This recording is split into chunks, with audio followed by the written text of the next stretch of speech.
If you want to call what you're doing biblical counseling, that's fine with me. That hardly matters as far as I am concerned. But what really matters is that you define it broadly, not narrowly. Too often, biblical counseling is reduced to a side room in the church, a label for intensive discipleship, or a niche for a trained specialist. But Paul did not treat it that way. His letters to the churches were not specialized curricula for certified counselors. They were open calls to the entire body to engage in the care, in the correction, and the transformation of souls. Biblical counseling, properly understood, is not a department. It is a worldview. It is a way of seeing people, seeing relationships, and seeing change through the lens of Scripture. It integrates evangelism, sanctification, and eternal hope. When you lead a church with that vision, counseling doesn't compete with the church's mission, it defines it. The gospel is not merely a message to be preached from the pulpit, but a life to be lived and shared by every member every week. I want to suggest a few steps if you want to develop this kind of church-wide counseling culture. Number one, define biblical counseling comprehensively. Before you implement anything, define your terms. What do you mean by biblical counseling? Don't limit it to one-on-one meetings.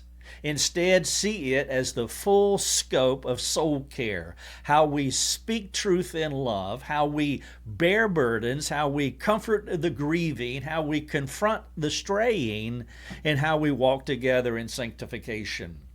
This worldview is what Paul was after in Romans 15:14, Colossians 3:16, and Galatians 6:1 and 2. It is church-wide, not role-specific. Number one, define biblical counseling comprehensively. Number two, reimagine church planting through soul care. Whether you're planting a church or revitalizing a church, don't build your church around music styles, around clever branding or programs. Build around souls and soul care. Ask yourself, how do we help people change? How do we address the mess under the surface? Soul care is not just a follow-up, it is the front door of gospel ministry. Number two, reimagine church planting through soul care. Number three, equip the whole body, not just the counselors. Every Christian is called to counsel, even if not professionally. Train your people to do one another ministry. Parents with children, small group leaders with their groups, friends with friends. Decentralize care so the church doesn't depend on one or two experts, but the whole body grows itself in love, according to Ephesians 4:16. Number three, equip the whole body, not just the counselors. Number four, prioritize replication over performance. If you're the main counselor, don't let the pressure of care consume all of your time. Build others. Multiply. The goal isn't to be impressive, it's to be reproductive.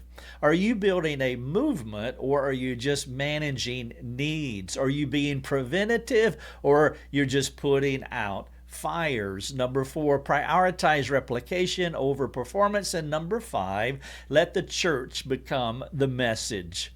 People are watching. How you live, how you relate, how you forgive, how you restore, it all tells a story. Ask yourself, what does our church culture say about the power of Christ to change people? When the church counsels one another well, it becomes the message. Jesus Christ transforms lives. This worldview is the beauty of biblical counseling. It's not a program. It is a gospel-centered, spirit-empowered lifestyle that touches every part of the local church life.